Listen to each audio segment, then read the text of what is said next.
जा दिन ते मुनि गई लवाई तब दे आजू सांची सुधी पाई। कहूँ विदेही कवन विधि जाने सुनी प्रिय वचन दूत मुस्काने।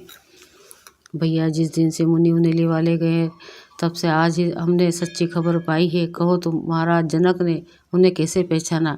ये प्रिय प्रेम भरे वचन सुनकर दूत मुस्कुराए। दोहा सुनहु महीपति मुकुटमणि तुम सब धन्य ना को रामु लखनु जिन्न के तनय विश्व विभूषण दो।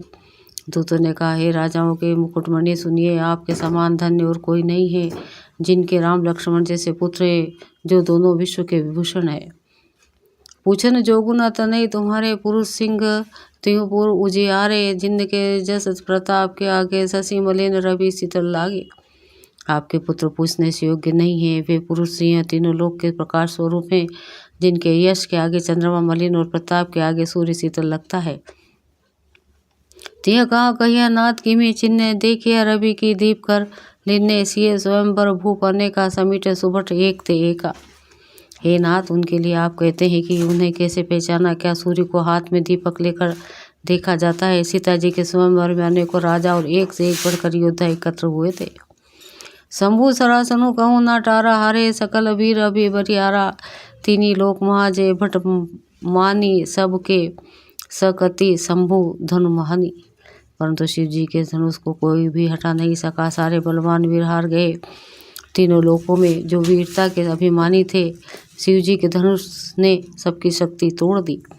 सकाई उठाई सारा सुर मेरु सो ही हरि गयु कर फेरु जो ही कौतुक शिव सेलु उठाया सो तेहि सभा प्रभाव पावा।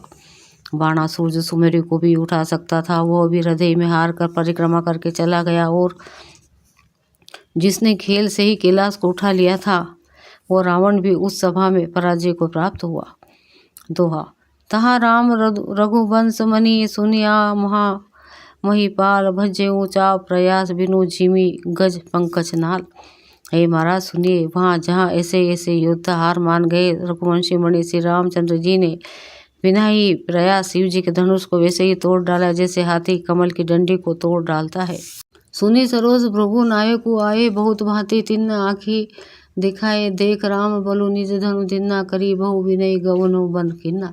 धनुष टूटने की बात सुनकर परशुराम जी क्रोध भर आए और उन्होंने बहुत प्रकार से आंखें दिखलाई। अंत में उन्होंने श्री रामचंद्र जी का बल देखकर उन्हें अपना धनुष दे दिया और बहुत प्रकार से विनती करके वन को गमन किया। राजन राम अतुल बल जैसे तेज निधान लखनऊ पुनि तैसे कंप ही भूप बिलोकत जाके जिमी गज हरि किशोर के ताके। हे राजन, जैसे रामचंद्र जी अतुलनीय बल हैं, वैसे ही तेज निधान फिर लक्ष्मण जी भी हैं, जिनके देखने मात्र से राजा लोग ऐसे कांप उठते हैं जैसे हाथी सिंह के बच्चे के ताकने से कांप उठते हैं। देव देखी तब बालक दो अब न आखी तर आवत को दूध बचन रचन प्रिय लागी प्रेम प्रताप बीर रस पागी। हे देव, आपके दोनों बालकों को देखने के बाद अब आंखों के नीचे कोई आता ही नहीं, हमारी दृष्टि पर कोई चढ़ता ही नहीं। प्रेम प्रताप और वीर रस में पगी हुई दूतों की वचन रचना सबको बहुत प्रिय लगी। सभा समेत राव अनुरागे दूतन तेन निछावरी लागे कहीं नीति थे मुंदही काना धर्मो विचारी सभी सुख माना। सभा सहित राजा प्रेम में मग्न हो गए, दूतों को निछावर देने लगे। उन्हें निछावर देखकर यह नीति विरुद्ध है ऐसा कहकर दूत अपने हाथों से कान मूंदने लगे। धर्म को विचार कर उनका धर्मयुक्त बर्ताव देखकर सभी ने सुख माना। तो तब उठी भूप वशिष्ठ कहा दिन पत्रिका जाई कथा सुनाई गुरही सब आदर दूत बोलाई।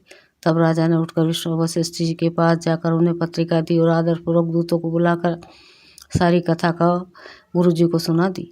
सुनी बोले गुरु अति सुख पाई पुण्य पुरुष कहाँ मही सुख छाई जीमी सरिता सागर महु जाही यद्यपि ताही कामना नाही। यह समाचार सुनकर रो रहते हैं तो सुख पाकर गुरु बोले पुण्य आत्मा पुरुष के लिए पृथ्वी सुखों से छाई हुई है, जैसे नदियाँ समुद्र में जाती है यद्यपि समुद्र को नदी की कामना नहीं होती। तीमी सुख संपत्ति भी नहीं बोलाए धर्मशील पही जहीं सुभाए तुम गुरु प्रिय धेनु सुर से भी तसी पुनित कौशल्या देवी। वैसे ही सुख और संपत्ति बिना बुलाए स्वाभाविक धर्मात्मा पुरुष के पास जाती है। तुम जिससे गुरु ब्राह्मण गाय और देवता की सेवा करने वाले हो, वैसे ही पवित्र कौशल्या देवी भी है। सुकृति तुम समान मग माही भयो ना को कोहनु नाही तुम ते अधिक पुण्य बड़ काके राजन राम सरीस सुत जाके। तुम्हारा समान परम पुण्यात्मा जगत में कोई हुआ ना होगा, होने का है हे राजन तुमने, तुमसे अधिक पुण्य और किसका होगा जिसके राम सरी के पुत्र हैं। वीर विनीत धर्म व्रतधारी गुण सागर बर बालक चारी तुम कहूँ सर्वकाल कल्याण सजू बारात बजाई निशाना। और जिसके चारों बालक वीर विनम्र धर्म का व्रत धारण करने वाले और गुणों के सुंदर समुद्र हैं, तुम्हारे लिए सभी कालों में कल्याण है। अतएव डंका बजाकर बारात सजाओ। दुआ चलूँ बेगी सुने गुरु बचन भले ही नाथ सिरु नाई भूपति गवने भो न तब दूथन न वासुदेवाई। और जल्दी चलो गुरु जी के ऐसे वचन सुनकर हे नाथ बहुत अच्छा कहकर और सिर नमाकर दूतों को डेरा दिलवा कर राजा महल में गए। राजा सबूर निवास बोलाई जनक पत्रिका बीच बाची सुनाई सुनी संदेश सकल हर्षानी यहाँ पर कथा सब खूब बखानी। राजा ने सारे रनिवास को बुलाकर जनक जी की पत्रिका बाँच कर सुनाई। समाचार सुनकर सब रानी हर्ष से भर गई। राजा ने फिर दूसरी सब बातों का जो दूतों ने मुख से सुनी थी वर्णन किया। प्रेम प्रफुल्लित राज ही रानी मनहु सिखनी सुनी बारी बानी मुदित आशीष देही गुरु नारी अति आनंद मगन महातारी। प्रेम में प्रफुल्लित हुई रानियाँ ऐसे सुशोभित हो रही हैं जैसे मोरनी बादलों की गरज सुनकर प्रफुल्लित होती है। बड़ी बूढ़ी अथवा गुरुओं की स्त्रियाँ प्रसन्न होकर आशीर्वाद दे रही हैं। माताएं अत्यंत आनंद में मगन है। लही परस्पर अति प्रिय पाती हृदय लगाए जुड़ा वही छाती राम लखन के कीर्ति करनी बार ही बार भू पर बरनी। अत्यंत प्रिय पत्रिका को आपस में लेकर सब हृदय से लगाकर छाती शीतल करती हैं। राजा में श्रेष्ठ दशरथ जी ने श्री राम लक्ष्मण की कीर्ति और करने का बारंबार वर्णन किया। मुनि प्रसादु कही द्वार सिधाए रानीन तब मही देव बुलाए दीन दान आनंद समेता चले विप्र आशीष देता। यह सब मुनि की कृपा है ऐसा कहकर वे बाहर चले गए। तब रानी ने ब्राह्मणों को बुलाया और आनंद सहित उन्हें दान दिया। श्रेष्ठ ब्राह्मण आशीर्वाद देते हुए चले।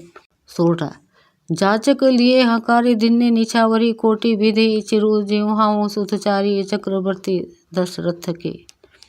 फिर भिक्षुओं को बुलाकर करोड़ प्रकार के निछावर उनको दी। चक्रवर्ती महाराज दशरथ के चारों पुत्र चिरंजीवी हो। कहत चले पहिरे पट नाना हर्षे हने गहे निशाना समाचार सब लोगन न पाए लगे घर घर होन बधाए।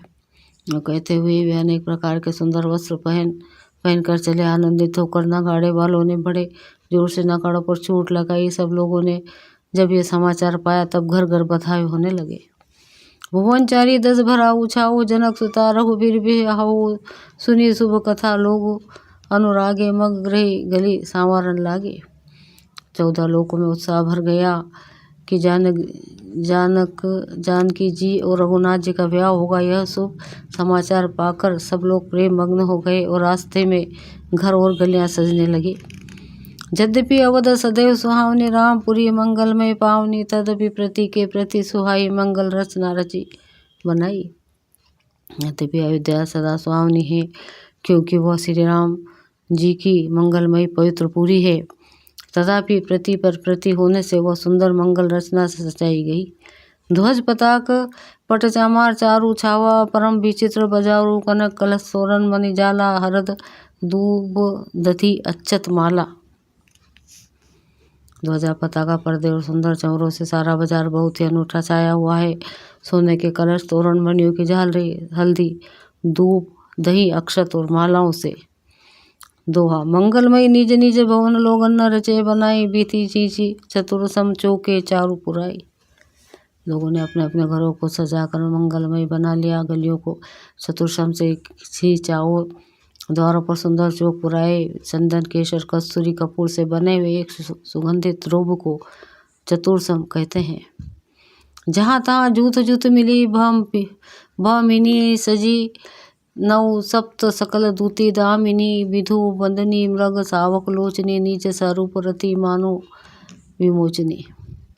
बिजली की सी कांति वाली चंद्रमुखी हरिण की बच्ची के से नेत्र वाली और अपने सुंदर रूप से कामदेव की स्त्री रति के अभिमान को छुड़ाने वाली सुहावनी सुहागिनी स्त्रियां सभी 16 श्रृंगार सजकर जहाँ तहाँ झुंड की झुंड मिलकर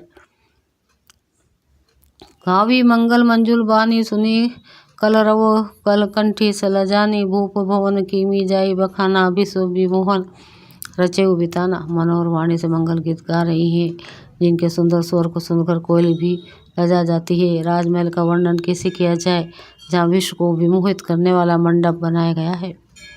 मंगल द्रव्य मनोहर नाना राजत बजत विपुल निशाना कतु बिरीद बंदी उच्चरही कतु वेद धुरी धुनी भूसुर करही। अनेकों प्रकार के मनोहर मंगल गीत पदार्थ शोभित हो रहे हैं और बहुत से नगाड़े बज रहे हैं। कई भाट विरुदावली कुल कीर्ति का उच्चारण कर रहे हैं और कई ब्राह्मण वेद ध्वनि कर रहे हैं। गावी सुंदरी मंगल गीता ले ले नामू रामू हरु सीता बहुत उछाऊ भवनु अति थोरा मानहु उमगी चला चहु ओरा। सुंदरी स्त्रियां श्री राम जी और श्री सीता जी का नाम ले लेकर मंगल गीत गा रही हैं। उत्साह बहुत है और मंगल अत्यंत ही छोटा है, इससे उसमें न समाकर मानव वह उत्साह आनंद चारों ओर उमड़ चला है। दो शोभा दशरथ भवन कई को कभी बरने पार जहाँ सकल सुर शीस मनी राम लीना उतार। दशरथ के महल की शोभा का वर्णन कौन कभी कर सकता है जहाँ समस्त देवताओं के शिरोमणि रामचंद्र जी ने अवतार लिया है। भूप भरत पुनि लिए बोलाई हाय गई स्नदन सजाऊँ जाई चलहूँ बेगी रघुपीर बरता सुनत पुलक पूरे दो भ्राता। फिर राजा ने भरत जी को बुला लिया और कहा कि जाकर घोड़े हाथी और रथ सजाओ, जल्दी रामचंद्र जी की बारात में चलो। यह सुनते ही दोनों भाई भरत जी और शत्रुघ्न जी आनंदवश पुलक से भर गए। भरत सकल सहानी बोलाए आयुष दिन मुदित उठी धाये रुचि रुचि जीन तुरग तिन साजे बरन बरन बरबाजी बिराजे। भरत जी ने सब सहानी घोड़ साल के अध्यक्ष बुलाए और उन्हें घोड़ों को सजाने की आज्ञा दी। वे प्रसन्न होकर उठ दौड़े। उन्होंने रुचि के साथ यथायोग्य जीने कसकर घोड़े सजाए। रंग रंग के उत्तम घोड़े शोभित हो गए।